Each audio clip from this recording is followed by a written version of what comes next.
फाख्ता का पैगाम। एक घने जंगल के किनारे एक पुराना बरगद का दरख्त था।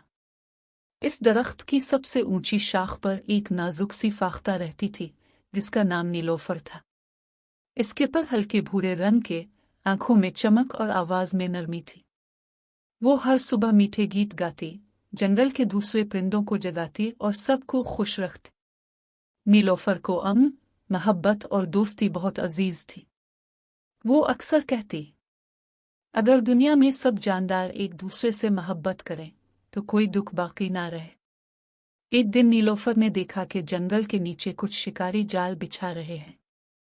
वो हंस रहे थे और कह रहे थे, आज हम उन फाख्ताओं को पकड़ेंगे, उनका गोश्त बेचेंगे और खूब कमाएंगे। ये सुनकर नीलोफर का दिल दहल गया। वो जानती थी कि ये जाल कितने खतरनाक होते हैं। अगर किसी परिंदे ने उनमें कदम रखा तो उसकी आज़ादी हमेशा के लिए छिन जाती। नीलोफर ने फौरन अपने दोस्तों चिड़िया, तोता, बुलबुल और कोयल को बुलाया। इसने कहा, दोस्तों, शिकारी हमारे लिए जाल बिछा रहे हैं। हमें मिलकर कुछ करना होगा ताकि हम सब महफूज रहें। चिड़िया ने कहा, हम उड़ जाएंगे, वो हमें नहीं पकड़ पाएंगे। तोते ने कहा, मैं उनके करीब जाकर शोर मचा दूंगा। लेकिन नीलोफर ने सोचकर कहा, शोर मचाने से कुछ नहीं होगा। हमें उन्हें अक्ल से हराना होगा, ताकत से नहीं। अगली सुबह शिकारी दरख्तों के नीचे आ गए। उन्होंने जाल बिछाया और दाने छिड़क दिए। सब परिंदे खौफजदा हो गए, मगर नीलोफर ने उन्हें हिम्मत दी। वो नीचे गई, दानों के पास पहुंची और जानबूझकर जाल में दाखिल हो गई।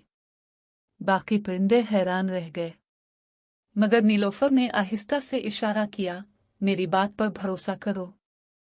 शिकारी ने खुश होकर कहा, हाँ, एक फाख्ता तो पकड़ी गई, अब बाकी भी आएंगे। वो पास ही छप कर बैठ गए। इसी दौरान नीलोफर ने आहिस्ता से अपनी चोंच से जाल का सरा पकड़ा और धीरे धीरे ओढ़ने लगी। इसने पूरा जाल थोड़ा सा उठा लिया।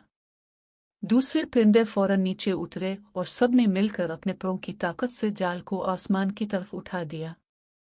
जाल हवा में झूलने लगा और शिकारी हैरत से देखते रह गए। फिर नीलोफर ने कहा, अब सब एक साथ जोर से उड़ो। तमाम परिंदे इकट्ठे उड़े और जाल उनके साथ ऊपर उठ गया। शिकारी दौड़ते रहे, मगर उनके हाथ कुछ ना आया। कुछ फासले पर जाकर परिंदे एक दरख्त पर उतरे। नीलोफर ने अपने चोंच से जाल का सरा काटा और सब आजाद हो गए। सबने खुशी से गीत गाया। बुलबुल ने कहा, नीलोफर, तुमने तो हमारी जान बचा ली। कोयल बोली, तुम न होती तो हम सब कैद में होते। नीलोफर ने मुस्कुरा कर कहा, मैं अकेली कुछ नहीं कर सकती थी। यह तुम सब की एकता थी जिसने हमें बचाया।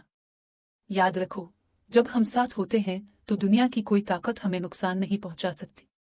अगले दिन जंगल में खबर फैल गई कि एक फाख्ता ने अपने साथियों को शिकारियों से बचाया। हता के दरख्त हुआ और नदियां भी जैसे नीलोफर के गीत में शामिल हो गई थी। शिकारी दोबारा इस जंगल में ना आए। उन्होंने सोचा, यह जंगल तो जादुई है, यहाँ परिंदे इंसानों से ज्यादा अक्लमंद हैं।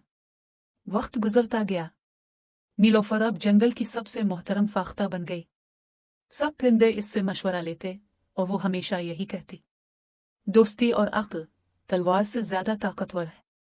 एक शाम जब सूरज डूब रहा था और आसमान नारंगी रंग में डूबा हुआ था, नीलोफर ने आसमान की तरफ देखा और कहा, मैं चाहती हूं कि हर दिल में अमन और मोहब्बत के ये पर फैल जाएं जैसे मैंने अपने पर फैलाए हैं। इस दिन के बाद जब भी कोई फाख्ता आसमान में उड़ती तो ऐसा लगता जैसे वो नीलोफर का पैगाम लिए हुए है। मोहब्बत बांटो, डर नहीं। अक्ल से जियो, गुस्से से नहीं। ये कहानी हमें यह सबक देती है कि इकट्ठे रहने, समझदारी से सोचने और दूसरों की भलाई के लिए कुर्बानी देने में ही असल कामयाबी है।